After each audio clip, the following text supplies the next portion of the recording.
नमस्कार, आप देख रहे हैं दैनिक साथी हरियाणा। साथियों, रेवाड़ी के सभी 31 वार्ड में स्वच्छता व बढ़ते डेंगू के मामले को देख अब प्रशासन पूरी तरह से अलर्ट मोड पर आ गया है। सोमवार को डीएमसी ब्रह्म प्रकाश व नगर परिषद चेयरपर्सन पूनम यादव ने सभी पार्षदों के साथ बैठक कर एक्शन प्लान तैयार किया और बताया कि किस तरह से 17 सितंबर से लेकर 2 अक्टूबर तक सभी वार्डो में सफाई अभियान चलाने के साथ ही फॉगिंग भी कराई जाएगी। बता दें कि हरियाणा में सर्वाधिक रेवाड़ी में डेंगू का आंकड़ा 170 पर पहुंच चुका है। स्वास्थ्य विभाग भी लगातार अलर्ट मोड पर दिखाई दे रहा है। अब सीएचसी में भी डेंगू के रैपिड टेस्ट कराने शुरू कर दिए गए हैं। बता दें कि जगह जगह जल भराव और प्रॉपर फॉगिंग नहीं होने के चलते डेंगू का डंग लगातार बढ़ता जा रहा है। अब आपको दिखाते हैं कि स्वच्छता एक्शन प्लान व फॉगिंग को लेकर रेवाड़ी डीएमसी व चेयरपर्सन ने क्या प्रतिक्रिया दी।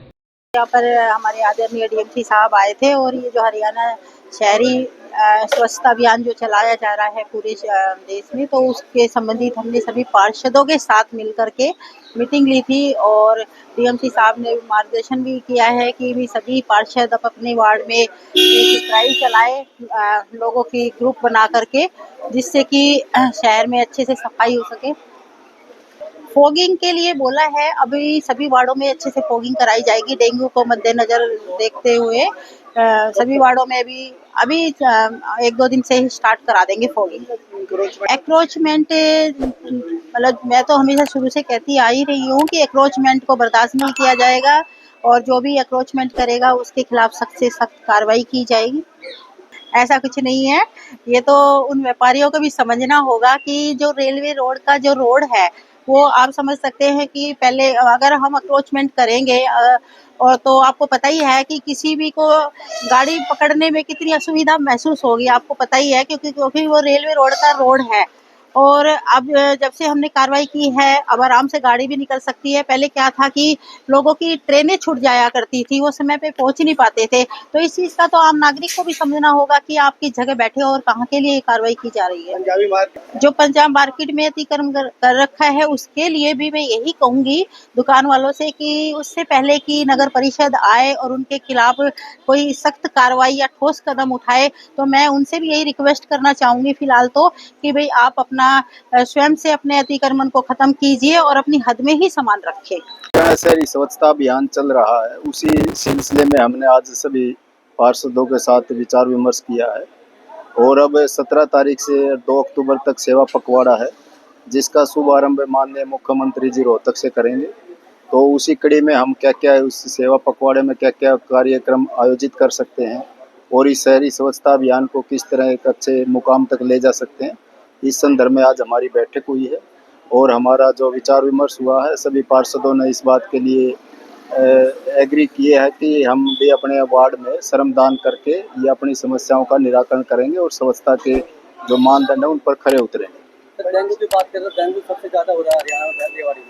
ये जो हमारे स्तर पे जो फॉगिंग की प्रक्रिया है वो हमने अब आदेश पारित कर दिया है कि सभी वार्ड में फॉगिंग की जाएगी। हम बिल्कुल ना मिशन मोड पे फॉगिंग करवाएंगे। पंजाबी मार्केट में जो व्यापारियों का बड़ा अच्छा सहयोग रहा और उन्होंने अपने स्तर पे एक व्यवस्था कायम की है और उन्होंने मेरे को कहा था कि 1 सप्ताह के बाद आप आकर किसी भी समय देख लेना, हम बगैर मतलब किसी की बाधा भी ना आए, किसी को आवागमन भी प्रभावित ना हो और एनक्रोचमेंट ना हो, इस तरह की व्यवस्था हम आपको सौंप देंगे। आज भी बाजार जा पाया, लेकिन जैसे ये अतिक्रमण वाला मुद्दा है, धीरे धीरे लोग, क्योंकि इसमें त्योहार का सीजन शुरू होने वाला है तो साल में एक बार आता है, इस तरह लोगों ने थोड़ा बहुत कर लिया होगा, लेकिन उसके लिए भी हम प्रयासरत हैं।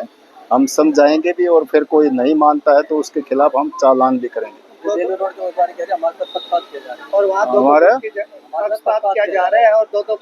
वहाँ कितना बुरा हाल था आपने देखा होगा। रेलवे रोड पे एक आदमी सिंगल भी निकलने में बड़ा मुश्किल होता था और आज किस तरह से आप गाड़ी के द्वारा भी जा सकते हैं।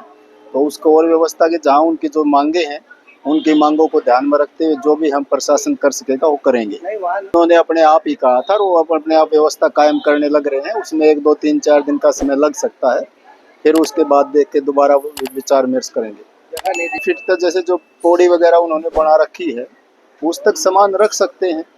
अब बाकी तो फिर अभी देखा देखी आगे बढ़ते रहते हैं, फिर वही अतिक्रमण हो जाता है और जो आवागमन बाधित होता है। मार्किंग कर देंगे तो उस मार्किंग तक वो अपना अधिकार समझ लेगा कि मैं यहाँ तक अपना सामान रख सकता हूँ। तो मार्किंग की क्या जरूरत है? जो उसकी दुकान है, जो उसकी हद है, उस हद में ही रहना चाहिए उसको।